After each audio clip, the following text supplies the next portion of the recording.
me? Let's put a smile on that face.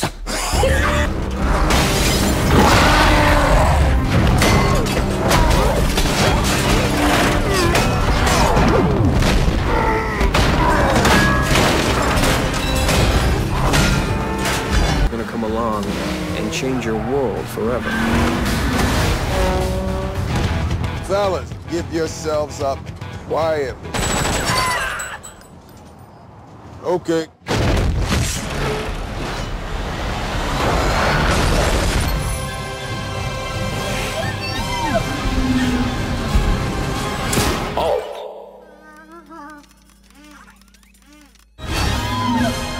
Hi new fans of movies, and welcome to Spidey's Movie Madness. One full week of movie reviews leading up to the highly anticipated Dark Knight. Now let's keep things rolling with the next movie in line, WALL-E. Starring Jeff Garlin, Fred Willard, and a bunch of robots? I gotta say that I have never been so impressed by an animated film like this in forever. WALL-E is truly a masterpiece that has set the bar extremely high for animated movies, showing what they are really capable of in a sea of tired and old animated movies. To me, animated movies aren't really worth seeing because it almost feels like everyone is doing the same thing and no one is trying to be different. Or at least not many people are trying to be different. Animated movies seem to have gaps in time when something truly impressive comes along. In terms of CGI, I'll start off with Toy Story. Everything was basically the same till Toy Story came along and changed that. Then, for a long time, you had a bunch of animated movies following the same formula as Toy Story, and they got old and boring quickly with all the CGI movies that come out now. Then Shrek came along and changed that by showing that story and witty humor can really mix well with an animated movie. But even that series fell victim to the same dribble with the third movie, and then nothing really happened until WALL-E came along. And yes, I'm well aware of the success of films like Finding Nemo,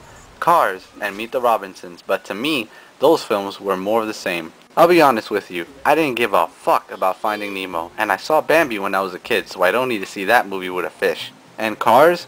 That was a silly premise aimed for kids, and Meet the Robinsons was alright at best. My problem is that few animated movies these days aim to push the limits and usually compromise substance, great story, and sending a message for visual effects, but WALL-E covers all of that and more. The movie is basically about a little cleanup robot left alone on Earth named WALL-E, who after some time has developed a personality and is lonely. After some time he meets up with another robot named Eve, and when she is taken back into space, the chase and the story begins. The movie also does an amazing job of sending its message of the status our world is heading into with its consumer culture. Why walk or bike when you can drive everywhere? Why do a task when someone or something else can do it for you? Why bother working at something when it can be made easier for you? Issues like this are the ones that the movie tackles, and it does an excellent job of delivering its message. The visual effects are just stunning as well, and just when you think the limits of CGI have been met, along comes Pixar and pushes it further with this movie. The world looks realistic and almost scary as it becomes trash, burying the world we once knew. The visuals for space don't let down either, as it is very reminiscent of sci-fi movies of the 60s and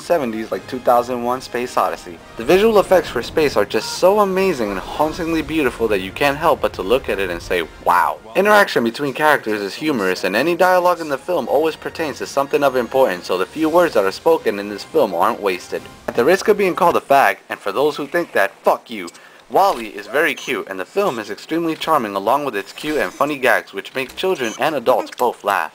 The film also gives you a little cartoon before the movie which is just as strong as the film itself, and is very reminiscent of theaters in the old days that had 2-for-1 movies and cartoons before a movie. The score is also amazing and only further helps to bring you into the movie more, and I highly enjoyed the use of old-time tunes throughout the movie as well. You'll even sit through the movie caring about the characters. And trust me, this is coming from someone who laughed as a kid when Bambi's mom died and said tough shit when Nemo's mom died. So for this movie to make me care about characters, especially robots, is something impressive. Well, at least to me. In the end, this movie isn't some generic animated film made for the children and marketed for poor parents who have to take their children as well. This is something for the whole family and a movie anyone can enjoy, and I really have no complaints about it. WALL-E gets an amazing and outstanding 10 out of 10.